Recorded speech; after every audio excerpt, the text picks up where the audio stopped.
connaissance.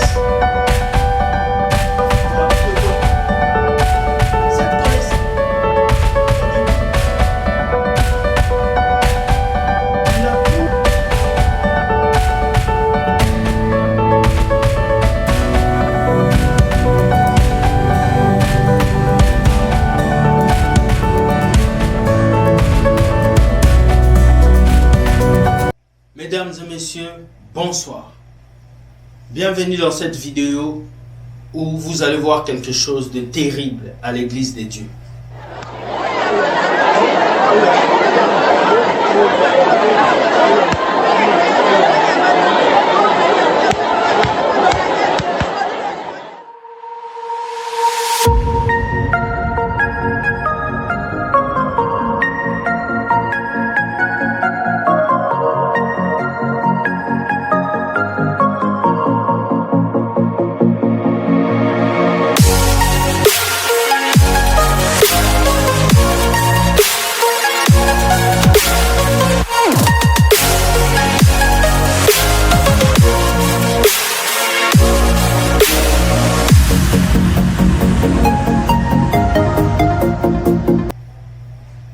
Hier, c'était un endroit où tout le monde venait louer Dieu.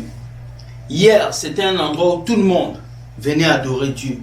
Hier, c'était un endroit où les familles, les parents, les amis venaient pour dire à Dieu qu'ils étaient forts. Hier, c'était un refuge. Hier, c'était un lieu où tout le monde voulait aller. Aujourd'hui, plus personne ne veut aller. Aujourd'hui, tout le monde fuit. Aujourd'hui, les gens reculent. L'église bâtiment est devenue, pour certains, la peste. Pour d'autres, le rejet. Pour d'autres, un élément de danger. D'autres ont été déçus. D'autres ont été escroqués. D'autres ont été piétinés. Et d'autres sont même morts. Alors ce soir, je vais vous montrer une vidéo qui va peut-être bouleverser vos vies. Mais nous allons lire d'abord un verset avant qu'on aille sur cette vidéo. Je suis dans le livre d'Éphésiens 6, verset 12 qui dit: car nous n'avons pas à lutter contre la chair et le sang, mais contre les dominations, contre les autorités, contre les princes de ce monde des ténèbres, contre les esprits méchants dans le lieu céleste. Le combat du chrétien est spirituel et non physique.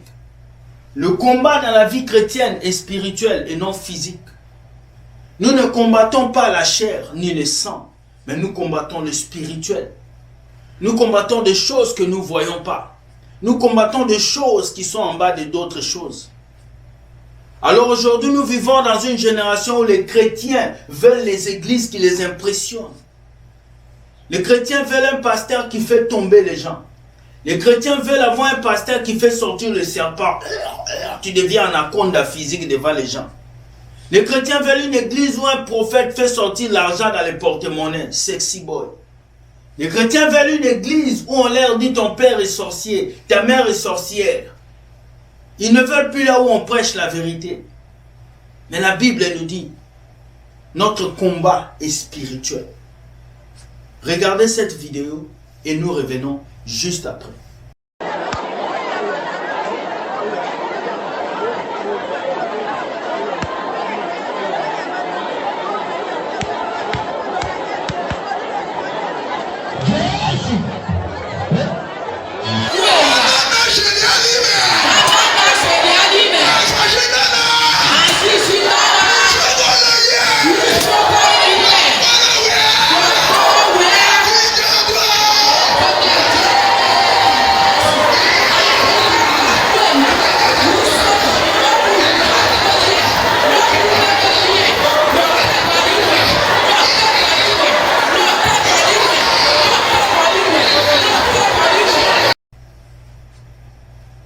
Bienvenue sur cette vidéo.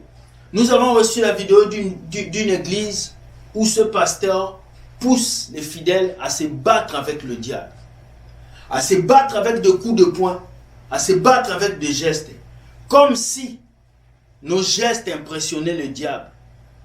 Le diable n'est pas impressionné par nos cris lorsque nous prions. Il n'est pas impressionné par nos paroles. Il est impressionné par la qualité de vie que nous menons. Ce n'est pas un chrétien qui bouge beaucoup à l'église qui fait fuir les démons. Ce n'est pas un chrétien non plus qui saute beaucoup à l'église qui fait fuir les démons. Ce n'est pas un chrétien musclé qui va à la salle de sport qui fait fuir les démons, non. Les démons n'ont pas peur de ta beauté. Ils n'ont pas peur parce que tu cries à l'église. Les démons ont peur parce que tu vis une vie de sanctification. Aujourd'hui, les chrétiens ont oublié la sanctification pour embrasser l'huile d'onction. Ils ont oublié la sanctification pour embraser les objets, huile d'onction, autocollant d'onction, bouteille d'onction. Pasteur, lave-moi, touche-moi. Mais lorsque tu lui dis va jeûner, il refuse. Regardez cette vidéo. Regardez comment on marche sur vous. Regardez comment une maman qui devait s'occuper de sa famille, de ses enfants, regardez comment elle est en train de se taper à cause de l'ignorance. Ma Bible me dit mon peuple périt parce qu'il lui manque la connaissance. Mon peuple périt par faute de connaissance. Cette connaissance, tu la trouves dans la parole de Dieu. Dans la Bible. Tu la trouves dans la Bible. Désolé que beaucoup de Bibles sont fermées dans nos maisons. Beaucoup de Bibles sont dans les tiroirs. Personne lit sa Bible. Mais tout le monde lit le livre du pasteur. Personne lit sa Bible. Mais tout le monde veut une délivrance. Personne lit sa Bible, mais tout le monde est rempli à l'église. Tu peux aller à l'église lundi, mardi, mercredi, jeudi, vendredi, samedi, dimanche. Mais tant que tu ne comprends pas la parole de Dieu, ça ne sert à rien. Alors tu peux aller à l'école, avoir des diplômes. Mais tant que tu ne comprends pas les règles de la vie, tu n'auras rien. Beaucoup de chrétiens connaissent Dieu, mais ils ne marchent pas selon la volonté de Dieu. Mais ils veulent que Dieu les bénisse. Ils veulent que Dieu change leur vie. Ils veulent que Dieu les remplisse. Mais comment Dieu va faire dans ta vie si toi-même tu ne le fais pas? Regardez cette vidéo. Église King Boxing. Église Tyson.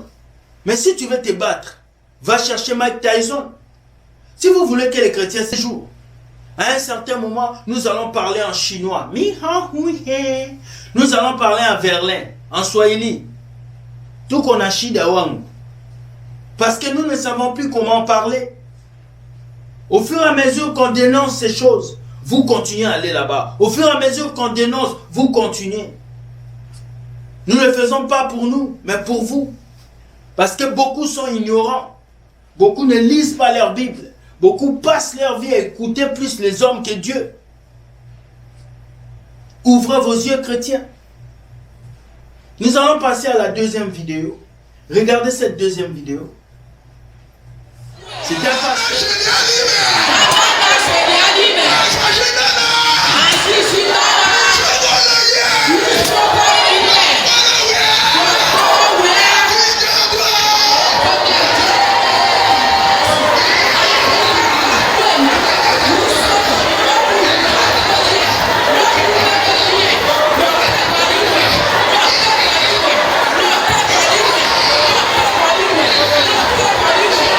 C'est un pasteur qui attire les fidèles à venir à l'église avec des machettes. Pour couper qui? Pour couper quoi? Mais allez faire le champ, allez faire les bananiers, allez cultiver le sol, allez mettre les grains dans le sol. Vous prenez l'église de Dieu comme votre boutique. Vous prenez Dieu comme le vieux du village qui est assis. Il attend que vous puissiez lui donner quelque chose. Ouvrez vos yeux, chrétiens. Jusqu'à quand vous allez commencer à vivre ceci? Jusqu'à quand l'idolâtrie va s'installer au milieu de vous? Je viens dénoncer aujourd'hui cette pratique à l'église. Cette pratique de croire que parce que je prie bien, Dieu m'écoute. Parce que j'ai dit de bonnes paroles, Dieu m'écoute. Ou parce que je suis musclé, le diable a peur de moi. Le diable n'a pas peur de ton apparence physique. Le diable a peur de ton apparence spirituelle. Le diable n'a pas peur de ton identité physique. Tu peux être fils du président. Tu peux être fils du ministre. Les démons ont peur de ton identité spirituelle. Voilà pourquoi un chrétien qui connaît la parole de Dieu est un élément de danger. Si le diable a même attaqué Jésus après 40 jours de jeûne, et toi qui n'as jamais jeûné, qu'est-ce que le diable va te faire? Réponds-moi. Nous vivons pour le miracle. Nous vivons pour les bénédictions. Mais quand il s'agit de changer nos vies, de changer nos cœurs, le frère William critique. Le frère William nous juge. Le frère William est impoli. Le frère William est orgueilleux. Mais c'est pour votre liberté. C'est pour votre paix. C'est pour votre amour que nous le faisons. Frère Armando dénonce. JF Ifong dénonce. Alex dénonce. Mais nous continuons à marcher de la même manière. Le jugement dernier arrivera. Et le jour-là, il ne faut pas que tu regrettes. Il ne faut pas que tu dises que tu ne savais pas. Il ne faut pas que tu dises qu'on ne t'avait rien dit. Il ne faut pas que tu dises que la parole de Dieu n'était pas venue vers toi. Ce soir, je viens te dire, maman, toi qui vas à l'église pour te battre avec le diable, reviens à Jésus. Toi qui penses qu'il faut que tu cries pour que Dieu t'écoute, il est déjà en toi, dans ton cœur. Il t'écoute même lorsque tu fais... Toi qui penses que c'est en sautant à l'église que Dieu va t'écouter. Laisse-moi te dire, tes gestes n'impressionnent pas Dieu. Mais l'impression de Dieu va t'impressionner. Ce matin, je vais dire aux chrétiens, fanatiques, émotionnels, que Dieu n'est pas dans les émotions. Dieu est dans les faits. Dieu n'est pas dans nos émotions. Ce n'est pas parce que tu sais un peu de brûlure ici que c'est le Saint-Esprit forcément. Ce n'est pas parce que là-bas on fait sortir des serpents que c'est le Saint-Esprit. Ce n'est pas parce que là-bas les gens crachent le sang que c'est le Saint-Esprit. Le diable aussi fait des miracles. Le diable aussi fait des miracles. Alors chrétiens, la Bible nous dit dans Ephésiens 6, nous venons de le lire. Nous n'avons pas à lutter contre la chair et le sang. Ma tante est une sorcière, je vais la suivre. Tante, tu es sorcière, tu me détruis, je vais te taper. Combien d'enfants ont tué leurs parents parce qu'ils sont des sorciers? Vous êtes trop physique. Quittez les émotions. Quittez les émotions. Servez Dieu avec des décisions. Servez Dieu avec des décisions. Ne servez pas Dieu parce que les gens ont parlé. Ne servez pas Dieu parce que les gens vous ont dit. Mais servez Dieu parce que Dieu veut que vous puissiez le servir. Ce matin, je viens dire aux chrétiens. Tu n'es pas chrétien parce que le pasteur a prié. Tu n'es pas chrétien parce que maman pasteur a prié. Tu es chrétien parce que tu as accepté Jésus. Parce que quelqu'un a voulu que tu sois son fils. Parce que quelqu'un a donné sa vie pour toi.